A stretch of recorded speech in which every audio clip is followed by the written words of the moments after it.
നമസ്കാരം എല്ലാവർക്കും pro wrestling Malayalam പറയുന്ന യൂട്യൂബ് ചാനലിലേക്ക് സ്വാഗതം.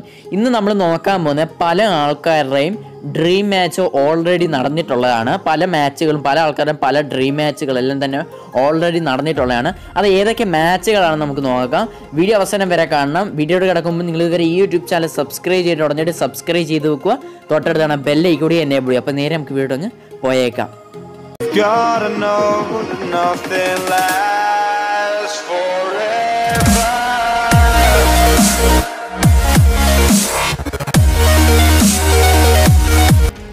ഈ ലിസ്റ്റിൽ ഒന്നാമതായിട്ട് വരുന്ന മാച്ച് ഏതാണെന്ന് വെച്ചാൽ ബ്രോക്ക് ലെസ്നർ വേഴ്സസ് ബാറ്റിസ്റ്റ. ഈ മാച്ച് പല ആൾക്കാരുടെയും ഡ്രീം മാച്ചാണ്. ഈ മാച്ച് ഓൾറെഡി നടന്നിട്ടുള്ളൊരു മാച്ചാണ്. OVW എന്ന് പറയുന്ന റെസ്ലിംഗ് കമ്പനി വെച്ചാണ്. WWE വേറെ ഒരു പണ്ടുള്ള ഒരു റെസ്ലിംഗ് പ്രൊമോഷൻ കമ്പനിയായിരുന്നു. അവിടെ വെച്ചാണ് ഈ മാച്ച് നടന്നത്. ഈ മാച്ചിൽ ബാറ്റിസ്റ്റയുടെ പാർട്ട്ണർ ബ്രോക്ക് ലെസ്നറിൻ്റെ കണ്ണിലോട്ട് സ്പ്രേ അടിക്കുക. അതുകൊണ്ട് ബാറ്റിസ്റ്റ ഈ മാച്ച് വിൻ ചെയ്യുമായിരുന്നു. ഈ ബ്രോക്ക് ലെസ്നർ വേഴ്സസ് ബാറ്റിസ്റ്റ മാച്ചിൽ ബാറ്റിസ്റ്റയാണ് ഈ മാച്ച് വിൻ ചെയ്തത്. ഈ ലിസ്റ്റിൽ രണ്ടാമതായിട്ട് വരുന്ന മാച്ച് ഏതാണെന്ന് വെച്ചാൽ ബ്രോക്ക് ലെസ്നർ വേഴ്സസ് ഷിൻസ്കെ നാക്കമോറ. ഈ മാച്ച് നടന്നത് 2006 ജനുവരി 4-ാം തീയതിയാണ് ഈ മാച്ച് നടന്നത്. ഇത് WWE വെച്ചല്ല, ന്യൂ ജപ്പാൻ പ്രോ റെസ്ലിംഗ് വെച്ചാണ് ഈ മാച്ച് നടന്നത്. ഈ മാച്ചിൽ IWGP ഹെവി വെയ്റ്റ് ചാമ്പ്യൻഷിപ്പ് മാച്ചാണ്. ഈ മാച്ച് ബ്രോക്ക് ലെസ്നറാണ് ഈ മാച്ച് വിൻ ചെയ്തത്. New IWGP world heavyweight champion ആവുമായിരുന്നു ബ്രോക്ക് ലെസ്നർ. ഈ ലിസ്റ്റിൽ മൂന്നാമതായിട്ട് വരുന്ന മാച്ച് ഏതാണെന്ന് വെച്ചാൽ CM Punk വേഴ്സസ് AJ സ്റ്റൈലുള്ള മാച്ചാണ്. ഇവർ രണ്ടുപേരും TNAയിൽ വരുന്നതിന് മുമ്പ് ROH കമ്പനിയാണ് വർക്ക് ചെയ്തത്. ROH കമ്പനിയുടെ തുടക്ക കാലഘട്ടത്തിൽ നടന്നൊരു മാച്ചാണ്. ഇവർ രണ്ടുപേരുടെ മാച്ച് ഏകദേശം 10 മാച്ചുകൾ ഇവർ രണ്ടുപേർക്കും നടന്നിട്ടുണ്ട്. ഈ മാച്ച് AJ സ്റ്റൈൽ 5 പ്രാവശ്യം വിജയിച്ചു. അതേപോലെ CM Punk 4 മാച്ചും വിജയിച്ചതാണ്. ഈ ലിസ്റ്റിൽ നാലാമതായിട്ട് വരുന്ന മാച്ച് ഏതാണെന്ന് വെച്ചാൽ Daniel Bryan versus Kenny Omega versus Seth റോളൻസുമായിട്ടൊരു മാച്ചാണ്. ഈ മാച്ച് നടക്കുന്നത് 2008 നവംബറിൽ നടന്ന ഒരു മാച്ചാണ്.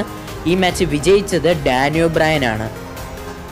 ഈ ലിസ്റ്റിൽ അഞ്ചാമതായിട്ട് വരുന്ന മാച്ച് ഏതാണെന്ന് വെച്ചാൽ പല ആൾക്കാരുടെയും ഡ്രീം മാച്ചാണ് അണ്ടർടേക്കർ വേഴ്സസ് സ്റ്റീം. ഈ മാച്ച് ഓൾറെഡി നടന്നതാണ്. ഇത് WWEയിലല്ല നടന്നത്, WCW വെച്ചാണ് ഈ മാച്ച് നടന്നത്. 1990 സെപ്റ്റംബർ 1-ാം തീയതി നടന്നൊരു മാച്ചാണ് WCW വെച്ച്.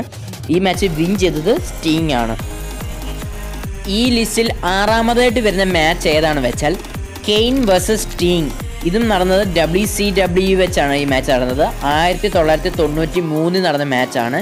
ഈ മാച്ച് വെച്ച് കെയ്ൻ ആ സമയത്ത് വലിയൊരു പോപ്പുലറായിട്ടുള്ള റെസ്ലർ ഒന്നുമല്ല, മാസ്ക് ഒന്നും ഇല്ലായിരുന്നു. ഈ മാച്ച് വിൻ ചെയ്തതും സ്റ്റീങ് ആണ്. ഈ ലിസ്റ്റിൽ ഏഴാമതായിട്ട് വരുന്ന മാച്ച് ഏതാണെന്ന് വെച്ചാൽ ഈ ലിസ്റ്റിൽ അവസാനത്തെ മാച്ചാണ് ഷിൻസ്കെ നാക്കമോറ വേഴ്സസ് കർട്ട് ആംഗിളുമായിട്ടൊരു മാച്ചാണ്. ഈ മാച്ച് നടന്നത് 2008 നടന്നത്. ന്യൂ ജപ്പാൻ പ്രോ റെസ്ലിംഗ് വെച്ച് നടന്നൊരു മാച്ചാണ്. ഈ മാച്ചിൽ വിൻ ചെയ്തത് ഷിൻസ്കെ നാക്കമോറയാണ്. ഈ 7 മാച്ചുകൾ പല ആൾക്കാരുടെയും ഡ്രീം മാച്ചുകളാണ്. ഇനിയും പല ആൾക്കാരുടെയും ഡ്രീം മാച്ചുകൾ നടക്കേണ്ടതായിട്ടുണ്ട്. അപ്പോൾ ഇന്നത്തെ വീഡിയോത്തിലുള്ളൂ. പിന്നെ നിങ്ങളുടെ ഈ 7 മാച്ചുകളിനകത്തുനിന്ന് നിങ്ങളുടെ ഡ്രീം മാച്ചുകൾ ഏതാണ് നിങ്ങളുടെ ഈ വീഡിയോ തന്നെ കമൻറ്റ് ചെയ്യുക. വീഡിയോ ഇഷ്ടപ്പെടാൻ ലൈക്ക് ചെയ്യുക, നിങ്ങളുടെ കൂട്ടുകാരിലേക്ക് ഷെയർ ചെയ്യുക. തുടർന്ന് ഇതേപോലെ റെസ്ലിംഗ് ന്യൂസിലും പല റെസ്ലേഴ്സിൻ്റെ ലൈഫ് സ്റ്റോറി നിങ്ങൾക്ക് ലഭിക്കാൻ വേണ്ടിയിട്ട് ഈ ചാനൽ സബ്സ്ക്രൈബ് ചെയ്യാത്ത ഉടനെ സബ്സ്ക്രൈബ് ചെയ്ത് വെക്കുക. തൊട്ടടുത്താണ് ബെല്ല് കൂടി എനേബിൾ ചെയ്യുക. അപ്പോൾ മറ്റൊരു റെസ്ലിംഗ് റിലേറ്റഡ് വീഡിയോയുമായിട്ട് കാണുന്നവരേക്കും bye.